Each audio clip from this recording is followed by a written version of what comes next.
2026 ఫిబ్రవరి 7వ తారీఖున యూట్యూబ్లో నేను T20 వరల్డ్ కప్ అనేది ఇండియా గెలవటం జరుగుతుందని చెప్పడం జరిగింది. అంటే టోర్నమెంట్ స్టార్ట్ అవ్వకముందే చెప్పడం జరిగింది. అది మార్చి 8వ తారీఖున అది ప్రూవన్ అయ్యింది.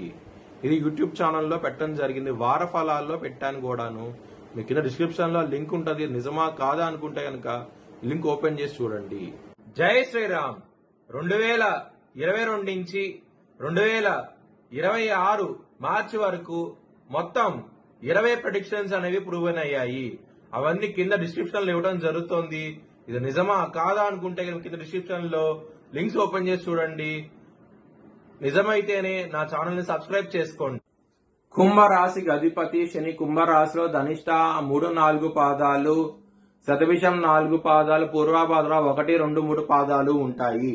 ఈ నక్షత్రం వాళ్ళందరికీ నేను చెప్పే మాస ఫలితాలు వర్తిస్తాయి. ఈ మాసంలో కుంభరాశి వారికి లగ్నంలో రాహు ఉంటారు, 2వ స్థానంలో శని ఉంటారు, 2వ స్థానంలో కుజుడు తృతీయ స్థానానికి వెళ్తారు 11 మే నుంచి.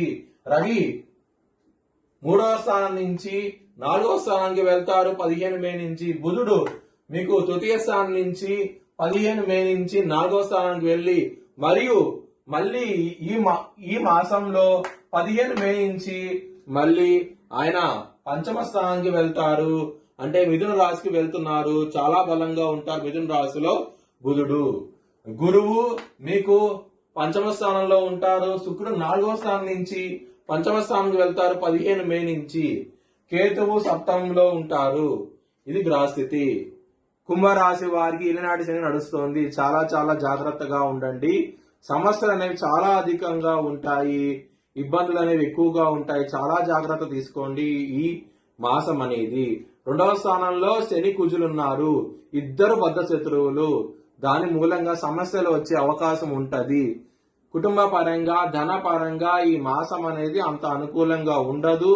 విభేదాలు వస్తాయి. కుటుంబ సభ్యులతో గొడవలు పెరుగుతాయి. మాటతో జాగ్రత్తగా ఉండండి. ఒక్కసారి మాట గనక అంటే గనక మళ్ళీ వెనక్కి తీసుకునే అవకాశం ఉండదు. దాని మూలంగా మీరు ఇబ్బందులు పడే అవకాశం ఉంటది. నోటి దురదని తగ్గించుకోండి, లేకపోతే సమస్య ఎక్కువ అయ్యే అవకాశం ఉన్నది ఈ మాసంలో అయితే కనుక. విద్యార్థులకి చాలా బాగుంటది. ఎటువంటి సమస్యలు అయితే ఉండదు ఈ మాసం అనేది.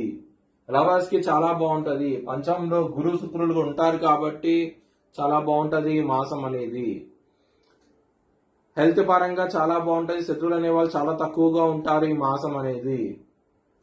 బిజినెస్ పరంగా మాత్రం బ్యాడ్ టైం నడుస్తుంది. చాలా జాగ్రత్తగా ఉండండి. సమస్యలు అనేవి చాలా అధికంగా ఉంటాయి. బిజినెస్ లో మాత్రం మీరు తీసుకున్న డిసిషన్ మిస్ఫైర్ అయ్యే అవకాశం ఎక్కువగా ఉన్నది. మ్యారేజ్ పరంగా మాత్రం చాలా బాగుంటది ఈ మాసం అనేది. సమస్యలు అయితే ఉండదు మీకు. వృత్తి పరంగా కూడా చాలా బాగుంటది. ఇక్కడ దశమాధిపతి అయిన కుజుడు ఆయన తృతీయ స్థానంలో ఉంటారు. చాలా బలంగా ఉంటారు. 11 మే నుంచి చాలా చాలా బాగుంటది. వృత్తి పరంగా మాత్రం చాలా ఆనందంగా అవుతే ఉంటారు. మీ భవిష్యత్ వివరాల కోసమై హెచ్ఎల్ఎన్ జ్యోతిష్యాలను సంప్రదించండి. Please like, share and subscribe my channel.